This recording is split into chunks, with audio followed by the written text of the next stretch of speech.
Are you ready for the war? Oh, this is it. This is it. It's the gameplay walkthrough. Greenskins campaign. So we're gonna get to see the campaign. I'll be honest. I'm a Vampire Counts player, so I want to get through this so we could go watch some Vampire Counts. Come on. I hear the secondary legendary lord is Neferata, which, you know, if I have to choose between Manfred and Neferata, I'm choosing Neferata. I mean, it's a shame we don't get Vlad von Karstein. I don't like Manfred as much. I definitely hate Conrad, but I love Vlad von Karstein. But, you know, since it's a choice between Neferata and Manfred, I'm choosing Neferata when we play. Okay, let's watch. Sega. Turn that down a little. This came out on the 3rd. I'm a little late. Hello and welcome to the first look at Total War Warhammer campaign gameplay. Today we're playing through a single turn some way into a greenskin campaign, so while you'll see some features and mechanics shared by all the races, you'll also see some that are unique to the greenskins and their hyper-aggressive playstyle. We're at alpha stage in the game's development right now, so please bear in mind that everything you're about to see is not necessarily final. I gotta admit, it's interesting looking at this map, because let's talk about this. Estali and Telia are a little smaller than they're supposed to be, but hey, we didn't even think we were going to get this. Like, when I heard the game was announced, I thought it was going to be like, you know, from the Empire. Basically, what I'm encircling now is what I thought it was going to be. Maybe some of the Border Princes, definitely some of the Dwarven Crocs, and most of the Empire. That's what I thought. Instead, we got Norsica. We got Bretonia, we got Estalia and Telia and all the Border Princes. And that's...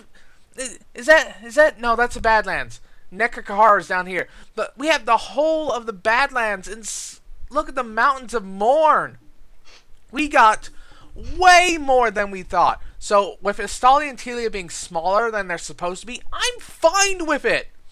I am fine with it, because we got them, guys. We actually got them in the game. Let them be smaller. That's okay. Because we have them. Fucking Keslev. Let's do a nation countdown. The tribes of Norska, Keslev, the entirety of the Empire, the Border Princes, Telia city-states, Estalia city-states, all of Bretonia, the Badlands, all of the Dwarven Crocs. This is fucking awesome! This is seriously fucking cool! Anyways, I'm okay with that. This is awesome. And is subject to change. So if you spot any UI that's not quite there, or any other funny business, please rest assured we are still working on it. We don't just get Norska, we also get some of the Chaos Wastes. I just noticed that. The Chaos Wastes! That's probably where Chaos is going to start, and they have to like move through and take their core provinces of Norska to power up, and then hit Keslev like they normally do in Storm's Chaos. Look, Athel Lorin looks like it's its own province. Whether that's impassable or conquerable and it's controlled by the Wood Elves, who knows? Okay, so this is the overview map of the old world. The extent of the campaign map will unfold with the 2 subsequent expansions coming further down the line, but the initial release deals with... This is the initial map. Think about it. The map is going to expand with the other expansions. Like the second one, the map will expand. The second one's probably going to include the Elder races, like the High Elves, the Dark Elves, maybe the Lizardmen. That's my thought. And if that's true, then the map will expand west to Ulfwan, maybe a bit of Nagaran, and some Lustria. Well, it'll probably expand a lot more. Like, yeah, right here. Let's say Ulfwan's right here, some Nagaroth, little land bridge to Lustria. And then the third one might expand this way. We might get Chaos Dwarves. Or maybe it'll expand south. And we'll get Tomb Kings and Lizardmen. And a High Elf Expedition Force. Oh, this is good. Oh, fuck. I double clicked. Let me fix that. Okay. I'm so excited. I'm sorry. Central part of the Warhammer Fantasy Battles world. Down south here we have the Badlands, home to the various greenskin tribes. Oh god, it's lagging. Over to the east lie the World's Edge Mountains, which, as you probably know, is the principal domain of the dwarfs, though other clans can be found in the Grey Mountains to the west. My mouse is all fucked up, This guys. central area is home to the Empire and the dread vampire counts, with the lands of Bretonnia off to the west. And finally, up north, we have Norska, the stomping grounds of various chaos-influenced tribes. This video is fucking lagging. Let's do... Okay, let's try that again without the lag. Down south here, we have the Badlands, home to the various What the fuck is going greenskin on? tribes. Over to the east lie the World's Edge Mountains, which, as you probably know, is the principal domain of the dwarfs, though other clans can be found in the Grey Mountains to the west. This central area is home to the Empire and the dread vampire counts, with the lands of Bretonnia off to the west. And finally, up north, we have Norska, the stomping grounds of various chaos-influenced tribes of rowdy Norsemen. And, of course, the Chaos Wastes themselves. So, knowing what we know about the Empire campaign, your job is to actually unify the Empire. Because, something happened. This is clearly an alternate reality to the main Warhammer Fantasy storyline, and we know that because the Empire is not unified under Karl Franz. Something has happened which has fragmented the Empire into where each province, like Nordland, Ostland, Hotsland, Midland, have all broken apart and essentially become their own states. The Empire has never been fragmented like this since Magnus the Pious times, like 300 years before Karl Franz, who is the faction leader of the Empire. So, this is clearly an alternate reality to the actual canon, and I love that!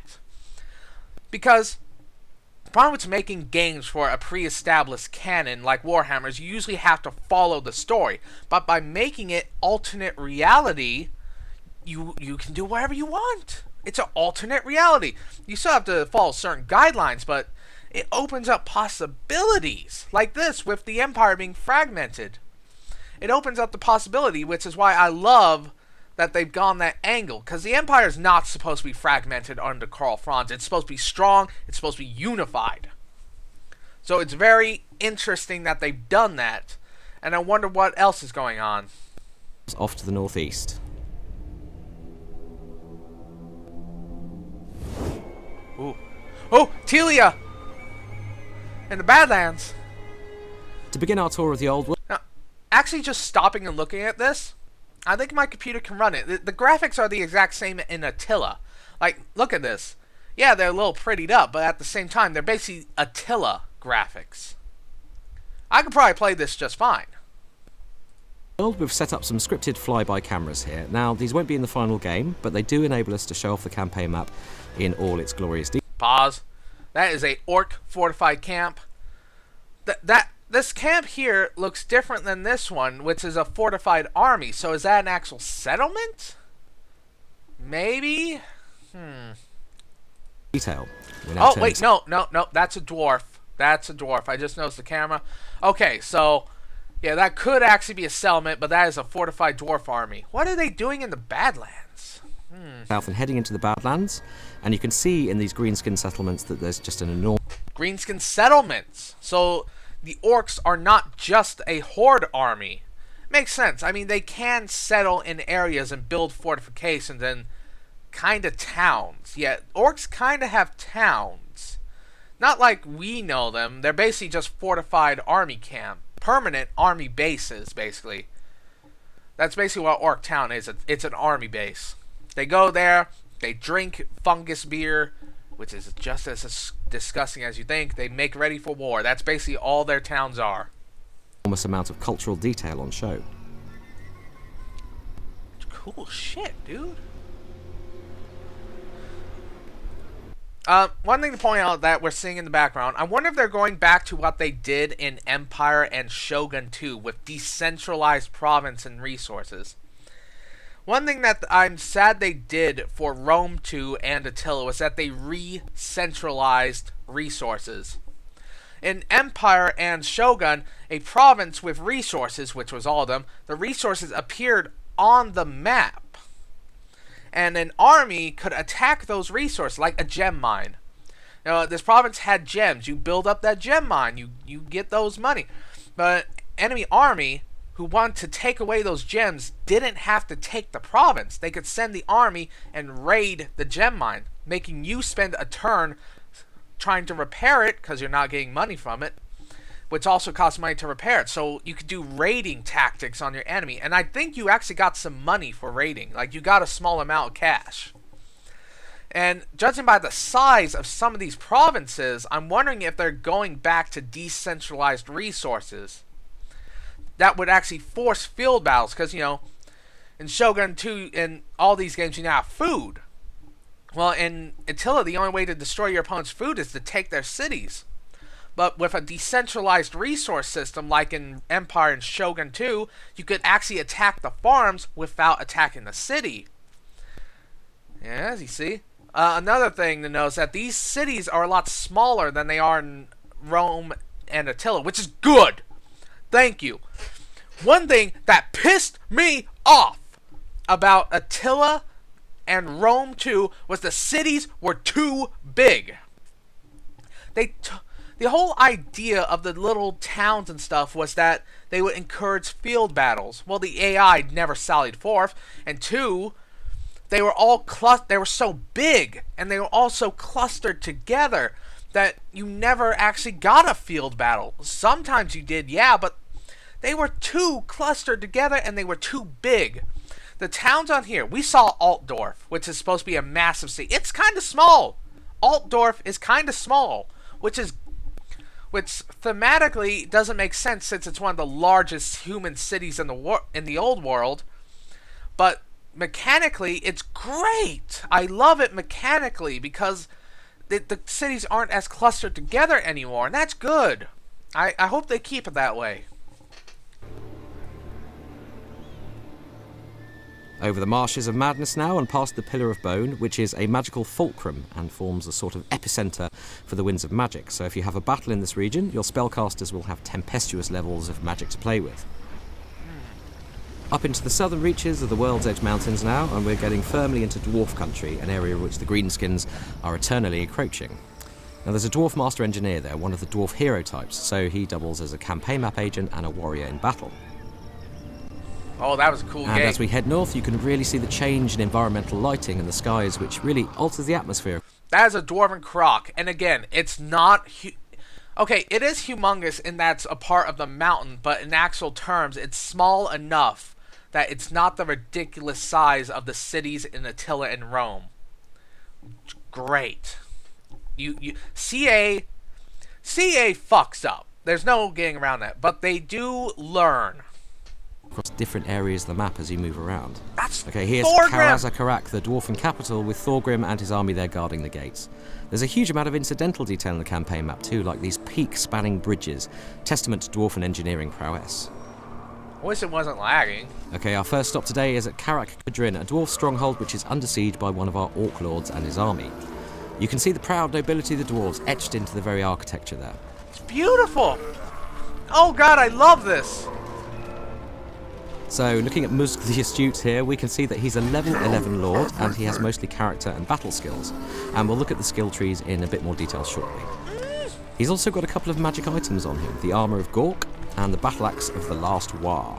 Now, each hero, lord or legendary lord, can be equipped with up to 6 of these magic items, and they will appear around the portrait here. Really? 6? Ah, my eye. Musk has a big 20-stack army with some fairly meaty units in it, and if we go into the pre-battle panel here, we can see that this is pretty much a whitewash, given the weakened dwarf garrison. We've also spent some turns building siege equipment to help in the siege. Oh, dwarves. Oh. Musk has also won some magic banners from previous battles, which we can apply to our units in the pre-battle screen here. Magic banners! So let's buff up a couple of those with some neat combat bonuses. Okay, we're going to auto-resolve battles in this playthrough, as there's a lot to get through, and as predicted, it's a pretty cut and dried affair.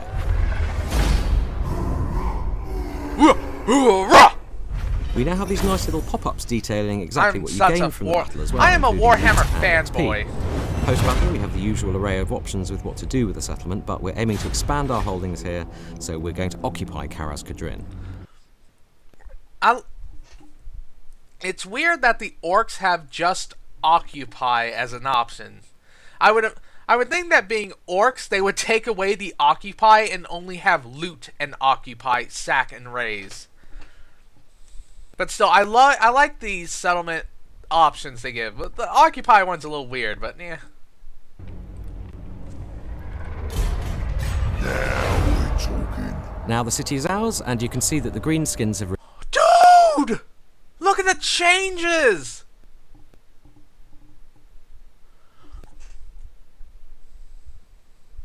You know what this means, right? This means... what happens if an Empire army takes it over? What does it become if the Imperials take it over? What does it become if the Vampire Counts take it over? Because if the settlements, like, actually change appearance based on their owners...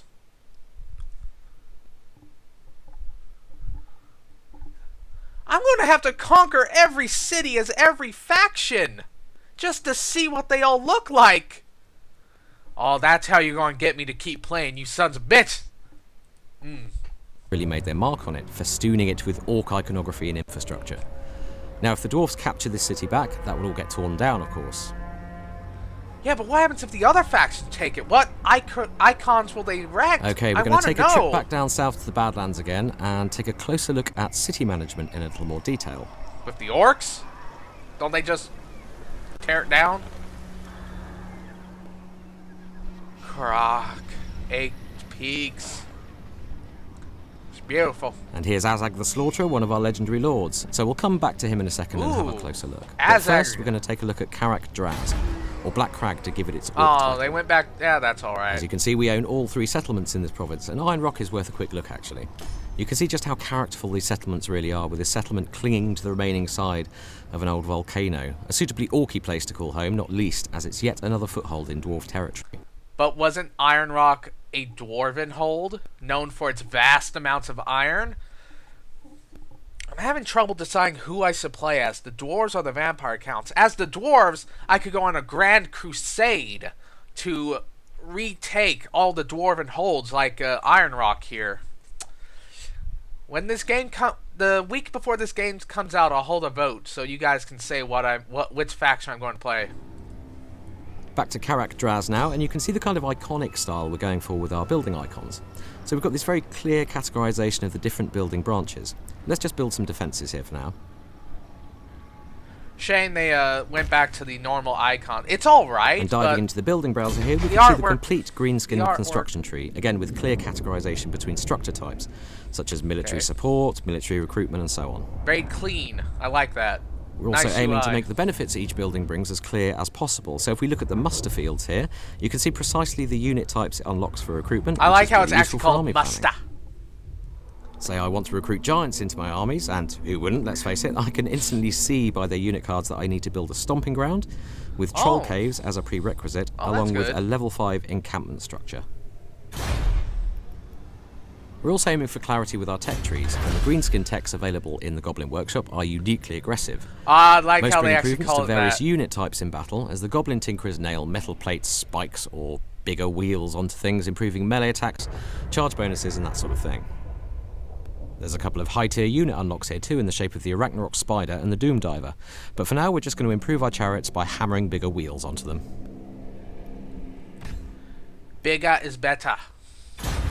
Now, each race's tech tree works in a very different way. So, for example, the dwarfs focus on both civic and military structures, while Empire actually need to build certain buildings to unlock parts of their tech tree.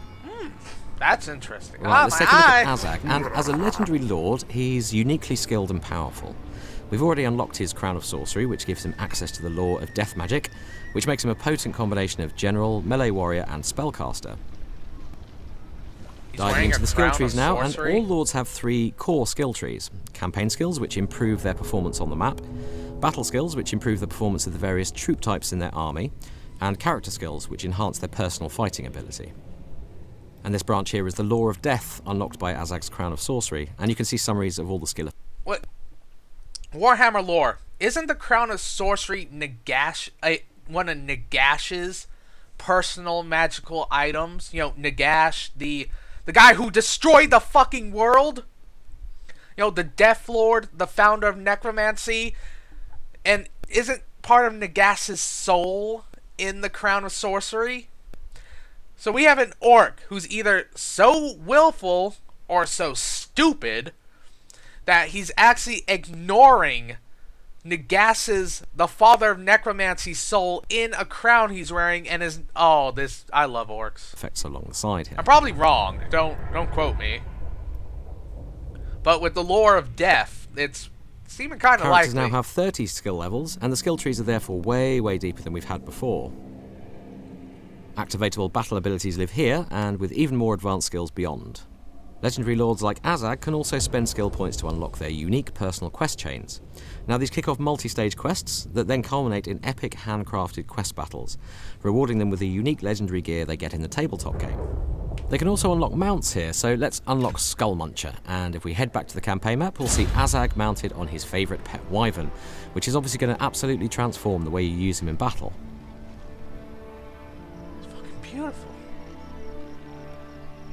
Now, there's a pesky dwarf army on our turf here, so let's put Skullmuncher to good use.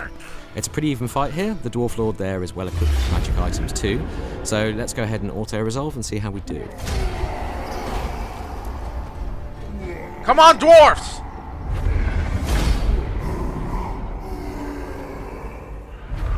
Okay, close victory. Now, there's those loot pop-ups again, and this time we've rolled lucky and won a Pigeon Plucker Pendant, an area effect melee debuff for Azag. So that's now hanging proudly around his big green neck. Oh man, that dwarf lord is going to have to become a slayer. He lost all his men, but he survived. Shameful display! Okay, we're going to head into the mountains now and take a closer look at one of our goblin armies who, in true goblin fashion, have got themselves into something of a pickle. God, the dwarves are just getting their asses kicked this time.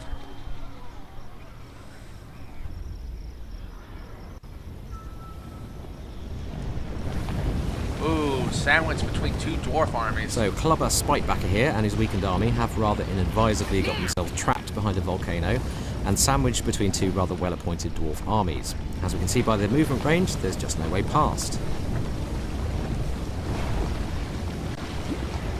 But there is a way under. If we use the Enter Underway stance, Clubber will locate a local entrance to the Ancient Dwarfen Underway, and will get the option to tunnel beneath the obstacles and extend his movement range. Oh, the underway. Dwarves can use this ability too, but for both races there's always a risk of interception by nearby enemy armies, which would then initiate a subterranean ambush battle. Interception and evasion can both be improved in your Lord's skill trees.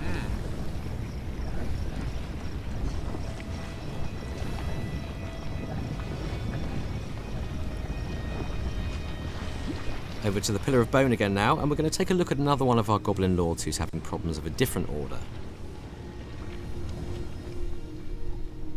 What kind? Now, Grombogroff here has been a naughty goblin, neglecting the needs of his army. All greenskins need to fight, it's in their blood, and that's reflected by their fightiness rating here. Fightiness? Now, these guys haven't fought anyone for a while, so their fightiness has dropped to quarrelsome, and below this particular threshold, they begin suffering animosity, which means that in the absence of an external target, they start fighting amongst themselves and reducing their own number. But there is stuff we can do to improve that. If we order Grom to set up a raiding camp here, the army will get busy with banditry, preying on travellers and looting the surrounding region. Now this makes them happier and puts their fightiness back on the rise, but it really is a key greenskin stance, as there's a number of benefits, not least that this is a principal form of income for the race.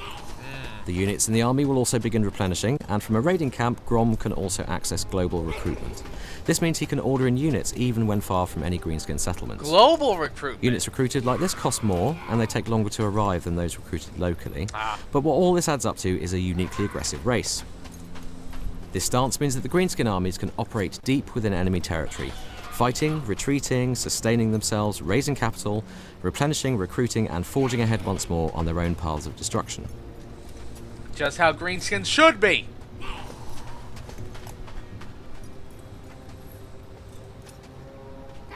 Now, as you might imagine, there are great benefits to having a high fightiness rating as well, and if we head north to Border Prince's territory, we're going to demonstrate this with Grimgor Ironhide, our second legendary let's see lord. what's up with the Border Princes. I like the Border Princes. They're a cool idea.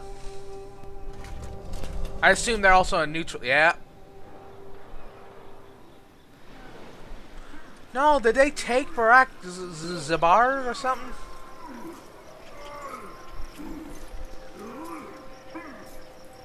He's having fun swinging Now, that thing. Grimgor's doing really well here. He's been fighting, advancing, and winning, so his army's fightiness is through the roof. When it hits this upper threshold, the army will initiate a war. This will inspire another war boss to appear on the scene and join Grimgor's cause, and he will bring an army with him. Ah, so that's now, how war it armies works. are AI controlled and will shadow the parent army around the map, supporting them in attack and defense, until the army is destroyed or the parent army's fightiness drops below the war threshold.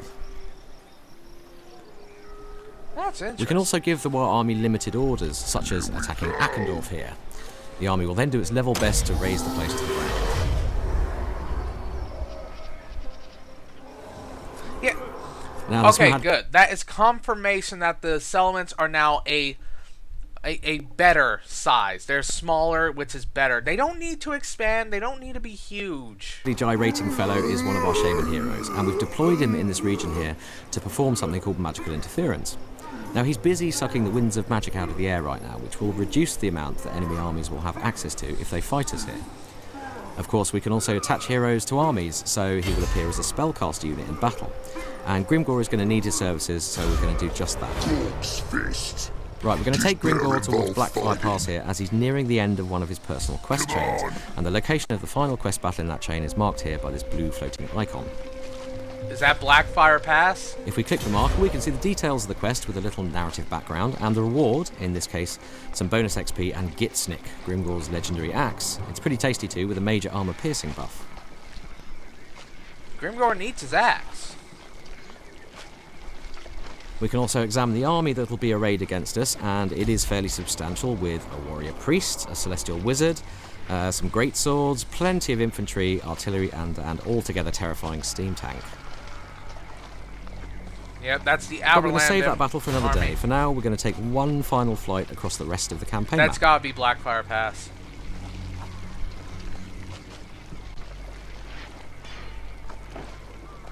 Through Blackfire Pass now, and we're entering proper Empire territory and towards Reichland, which is Karl Franz's domain. And in fact, there he is on Deathclaw, guarding against a greenskin army. Now, that little swirly effect you see is a tempest of magic, which should make for lively spellcasting in this area. We can also see some other greenskin tribes here striking deep into the lands of men. Up through the Grey Mountains, we can see some more dwarf strongholds to the right there, and through the pass into Bastogne and the lands of Bretonnia. Oh, Bretonnia! I want Bretonnia. I really And here do. we can see a vampire count who's invested this region, spreading his blight and physically transforming the terrain with his dark vampiric influence. That's cool! Dude! See, the whole time I'm seeing this, I keep thinking that Total War Attila was a test bed for this. That's what I keep thinking. Up over the Sea of Claws now, towards Pack Ice Bay, and ahead lies Norska, a bitterly inhospitable region populated by the vicious, chaos-influenced Norse tribes. Armies travelling here will suffer attrition, but that's probably the least of their worries, given how close the region is to the Chaos Wastes and the terrors that it's gearing up to spew forth.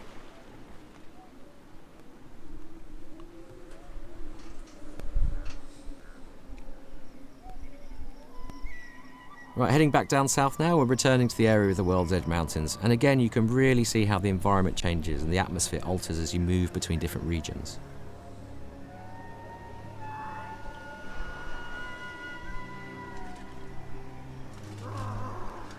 Okay, that's pretty much the end of our tour of the Old World for now, and just a brief window on Greenskin gameplay. We're going to be examining the other races in a bit more detail in future, as they have plenty of their own unique gameplay mechanics. Now, we'll be hosting a developer live stream next week, more details on that soon, but do tune in if you've got any questions and we will do our best to answer them. I'll probably go check that out. Alright. 30 minutes long. I think that was worth it. Tell me what you think of the campaign map and your opinions, what you like, what you don't like. So, I'll see you tomorrow, I guess, when this goes up.